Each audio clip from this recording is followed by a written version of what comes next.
शायद अगली लाइन से समझा सकूं। प्रिंसिपल्स कुछ बताता हूं, 3 प्रिंसिपल, 3 सिद्धांत साथ लेके जाइएगा। Number 1, I'm not saying everybody who believed that I'll become a champion, but without believing, you cannot become a champion. मैं नहीं कह रहा कि बिलीव करने से आप चैंपियन हो जाएंगे, लेकिन नहीं करने से आप चैंपियन नहीं होने वाला, ये 100% गारंटी है। Principle number 2, very important, positive thinking does not guarantee success, but negative thinking guaranteed failure. Positive thinking से सक्सेस मिलेगा इसका कोई गारंटी, लेकिन गलत सोचने पर फेल होंगे इसकी 100%। और तीसरी सबसे इंपॉर्टेंट प्रिंसिपल है, साथ लेके जाइए, rain will fill the size of vessel you have. This is the most important principle of belief system, ladies and gentleman. Rain will fill the size of, बाहर बहुत बरसात हो रहा है, बहुत बारिश हो रहा है, धुआंधार बारिश हो रहा है, आपके हाथ में मग है, मग लेकर जाएंगे तो क्या भर के लौटेंगे वापस? बकेट लेके जाएंगे तो क्या भर के लौटेंगे? अगर स्पून लेके जाएंगे तो क्या भर के लौटेंगे? सवाल रेन का नहीं है, सवाल उस पात्र का है जो आपके हाथ में है, जिसको आप भरना चाहते हैं। तो ये थॉट प्रोसेस है कि आपको चाहिए क्या इस जिंदगी में। और मेरा ये कहना है कि जिंदगी देती नहीं है, हमेशा लौटाती है। वो उसी अनुपात में रिवर्ट करती है जो आपने उसको कभी ना कभी। Rain will fill the size of vessel you have, ladies and gentleman. बात समझ में आ रहा है तो बोलो हाँ, आर यू विद मी?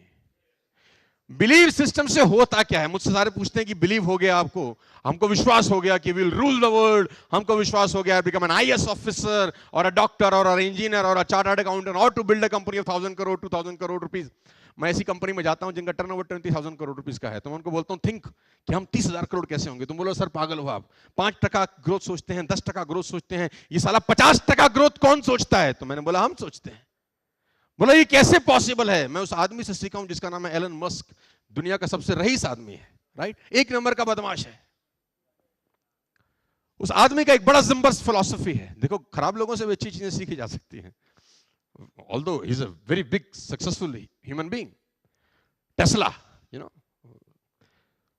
तो एलन मस्क से किसी ने पूछा कि आपके सक्सेस का राज क्या है? उसने बोला मेरी सक्सेस का बड़ा सिंपल सा राज है कि मैं अपने 10 साल के गोल लिखता हूं कि मुझे अगले 10 साल में क्या करना है। हेलो, मैं अपने 10 साल के गोल लिखता हूं कि मुझे अगले 10 साल में क्या करना है, और फिर मैं सोचता हूं कि मैं इनको 1 साल में कैसा पूरा करूं। तो लोगों ने बोला are you mad?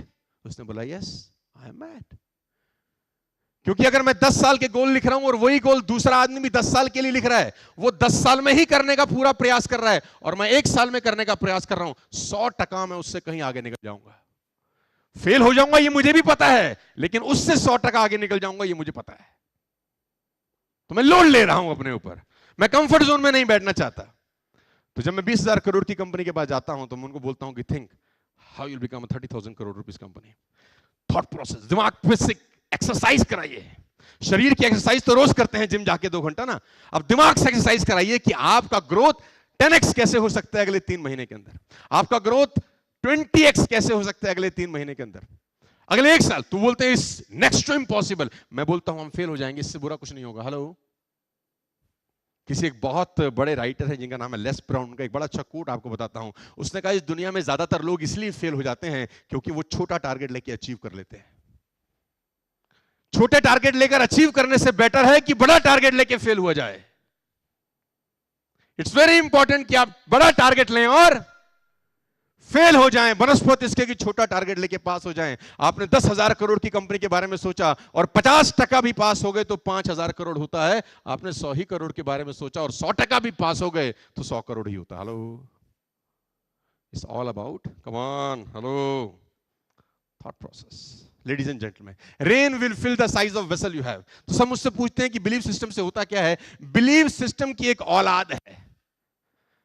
Belief system से एक बच्चा पैदा होता है, उस बच्चे का नाम है एटीट्यूड। कम ऑन, क्या नाम है? जब आपको बिलीव होता है ना कि yes I will do it, मैं ये कर जाऊंगा, साला आपका एटीट्यूड चेंज हो जाता है, आपका बॉडी लैंग्वेज बदल जाता है, आपकी टोन चेंज हो जाती है, इवन आपका हैंड शेक करने का पैटर्न चेंज हो जाता है। आप मिलिए लोगों से, इर्द गिर्द में लोगों से मिलिए जो डिमोटिवेटेड हैं, जो ढीले ढाले हैं, जिंदगी में कुछ टारगेट गोल सेटिंग नहीं है, आप उनसे हाथ मिलाइए, वो हाथ मिलाएंगे नहीं, वो हाथ दे देंगे, आप ही मिला लो। बोले उनसे नाम पूछिए, क्या नाम है? सुमित। अरे बाप ने इतनी मोहब्बत से रखा है भाई, कॉन्फिडेंस नहीं। गाइस, बिलीव सिस्टम का एक औलाद है जिसको बोलते हैं एटीट्यूड। जैसे आपका बिलीव, हमारा बिलीव सिस्टम सेट हुआ 99-2000 के अंदर, यस यार, हमारे पड़ोस में एक अंकल थे, वो चलाते थे मर्सिडीज बेंज। तो अपने को ये लगता था कि जब ये अंकल जी मर्सिडीज चला सकते हैं तो हम भी कम ऑन चला सकते। तो मेरे पापा ने बोला ये बहुत बड़े इंडस्ट्रियलिस्ट हैं, इनके पास बहुत पैसे हैं। तो मैंने बोला ये माँ के पेट से थोड़ी लाए थे, ये भी तो यही मार्केट में ग्रो हुए, अगर ये कर सकते हैं तो पापा। और धीरे धीरे धीरे धीरे करते हुए एम्पायर खड़े होकर एक चीज बना लिया हमने। एटीट्यूड बहुत इंपॉर्टेंट रोल प्ले करता है। एक एग्जांपल देता हूं, सुनना चाहेंगे तो बोलिए हाँ। बहुत फेवरेट एग्जांपल है मेरा, कम से कम 100, 200, 500 बार दे चुका हूं। हाँ बोलेंगे तो सुनाऊंगा, क्योंकि आप ना बोलते तो सुनाता हूं मैं फिर भी। आप में से कितने लोगों ने जंगल सफारी किया है कभी? Everybody must. मैं भी जिस रास्ते से आया वो तो पूरा जंगल टाइप रास्ता है यार, है खतरनाक, दिख ना जाए मैंने कहा कुछ। आप लोग जंगल गए हैं? Come on. सबसे तेज कौन सा जानवर दौड़ता है जंगल में? श्योर। सबसे ऊंचा जानवर कौन सा होता है? Come on. जिराफ। बच्चे ने बताया, वाह। सबसे भारी जानवर कौन सा होता है? Come on. एलिफेंट। और क्लेवर जानवर कौन सा होता है? Are you sure? सबसे क्लेवर फॉक्स, सबसे तेज चीता, सबसे ऊंचा जिराफ और सबसे भारी एलिफेंट, हिप्पोपोटामस, कुछ भी आप बोल सकते हैं। अब मेरा अगला क्वेश्चन ये है, इन चारों में से जंगल का राजा कौन सा होता है? मैंने इन चारों में से पूछा।